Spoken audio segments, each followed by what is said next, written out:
उनके सुगला सेपा थानसालिया कटाव 1800 बेसां एरियाव जादोंमोन बेयाव ओइ गोजौआव दंमोन सिगां गोजौनिफ्राय दा इयाव लाबोबाय बोसोरथाम जाबाय आरो तारमाने ओजों गाखोगनो हाया गाखोगनो हायिखाय गोजौद्रायखाय इयाव दा लाबोबाय आरो दा बोसोरथाम जाबाय दा आरो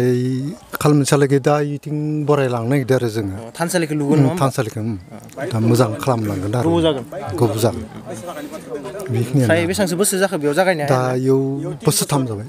बोसोरथाम ओरैनो बेसांसो खैथा धोरोमसोनि बेयाव थानसालि नौता दों मा ओरैनो दा दुर्गा मन्दिर दोङो जोंनि बाथौ मन्दिर दोङो गणेश मन्दिर दोङो ओमफ्राय थिं सथियाहांमा बर्मन ओमफ्राय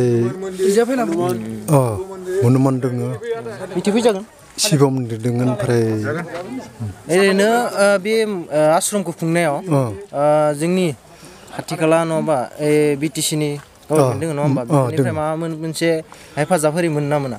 हेफाजाब होनाय दंमोन आरो सिगां दा आरो माने नैखौ बाथौ आश्रमखौ थारमाने डेभेलप बनायनो थाखाय जाहाथे जों माबाबाय हादोंमोन आरो नाजाबाय थादोंमोन मोनथ'वाखै ओरैनो दा सोलिबाय थादों जों बर्तमान जोंनि बिटिसि माबा खालामनानै सोलिबाय थादों दा नागिरदों जितुनिखि आश्रम फुजा नङा होमबा गोदोनिफ्रायनो जाबोबाय थादों खै बोसोर जाखो होननायमोन ओरैनो दा टटेल माने 18 बोसोर जाबाय ना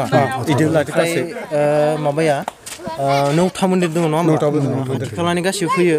खाथि खालानि ओमफ्राय गोजाननि अदालगुरि डिस्ट्रिक्टनिबो दङ ओइ ब्रह्म